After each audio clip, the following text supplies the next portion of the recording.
Oh, I'm sorry. I'm sorry. The paper snack. I'm sorry. Oh, let me get it over the hump. Well, actually, it's over the hill. It looked like a Hershey kiss. Let me side myself. Now, Coach Catfish done finally figured out. I stuck this here on this here side of my left hand. So I was knowed, well, instead of having to say, oh, I'm going to side myself stuff, I say, oh, just look at the left hand and go, oh, it's got some meat. Anyway, that's what we're here to talk about. We're here to talk about the meat. 31, 32. It's not about me, but damn sure as hell seems to be about you. Anyway, what we here to talk about today is tuck the buck. Tuck the buck. Now, Coach Catfish was here going to talk to you about tucking the buck because it's something I know firsthand. I've had to tuck the buck on more than one occasion. And I'll give you a couple of circumstances and tell you about tucking the buck. Because if you tuck the buck, you can't do from the caboose. Bruce. Anyway, I was told to say that, and it's on yellow paper. I'm not sure what that means. I'm not finished with it. Anyway, tucking the buck. Tucking the buck. We stuck like Chuck. We have to tuck the buck.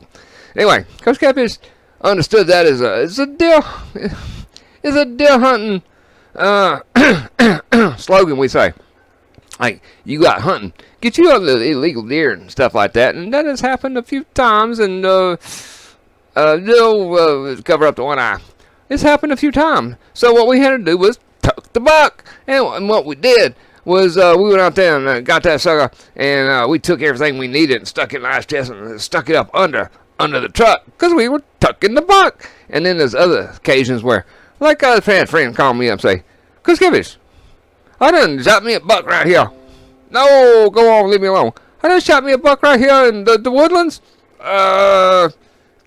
place in Texas, and I don't know what to do with it. This is back in the day when they hadn't built up everything, and he had to tuck the buck. So what he did was brought it over to my house, and we skinned that sucker up because he's a Louisiana boy too.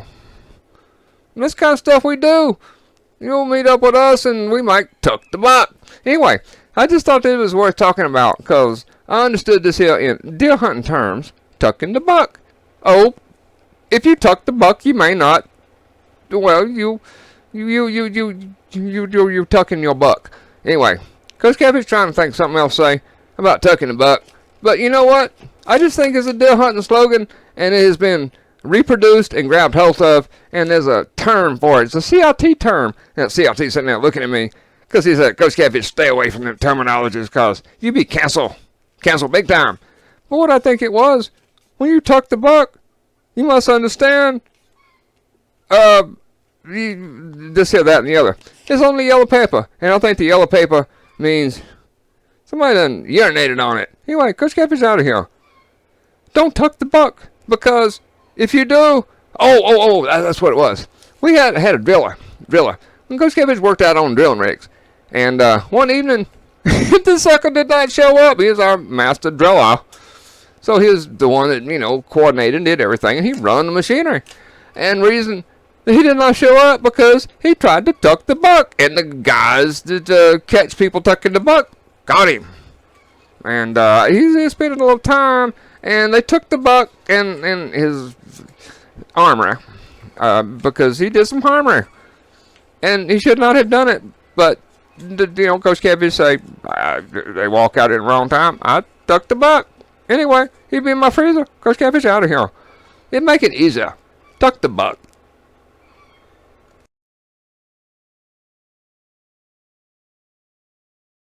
Oh, hell. Coach Catfish had to come back.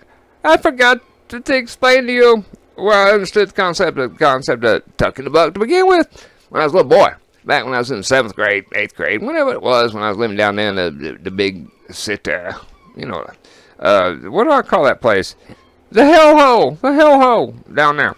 Anyway, I'd go down there. I was from up where you did have the buck, and you may tuck the buck. And I come down here, and the girl, so-called sister, she's wasn't quite kin, and she's the one when I was 4 years old say, "Your dada is not my dada." And I'm like, what the hell you mean? Your dada is not my dada. And I finally realized, man was beating the hell out of me, was not my dada. But that didn't help either. So it was very confusing. So, when you got to learn to tuck the buck, you just it may be up. But what it was, later in the years, I went to school. I went to school in Hellhole for 1 year. 1 year, I think it was 8th grade, something like that. And Colonel McGregor. He's one of my favorites. I was told, because I was living around city people, and city people very different from what we was, and the girl half sister, there wasn't really, we did not have the same daddy. She say, "You a buckshot?" I say, "What? What do you mean I'm a buckshot?" She say, "I'm a squirrel shot." What the hell does that mean? Because, Kosher Catfish grew up dealing with buckshot and squirrel shot. And first time I went out with 12 gauge, I think I was 10, 12 years old, somewhere around there. And first time I had 12 gauge, because I grew up, got my 410 when I was 7. Got my other gun when I was like 6. And I should have had more. But anyway, that was not the point. What she had identified me with is something big and round, or buckshot. And she said, "The girl is a squirrel shot." And I'm trying to figure out what the hell these city people talking about.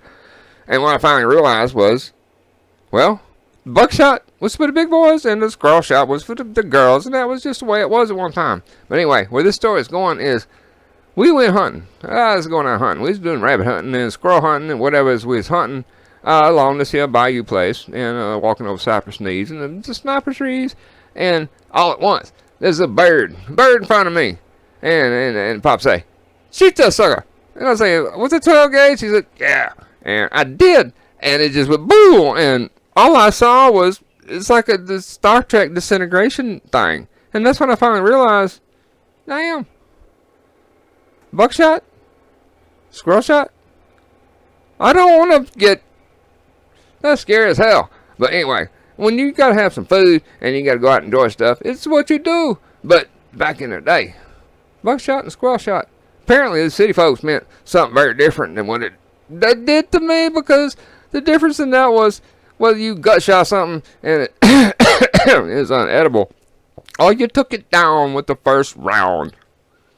City folks don't get it. They want to hit it.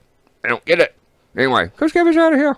Nature boy. See, I was trying to cover my shoulders because it's been so hot. I've been out in the garden staking up niters.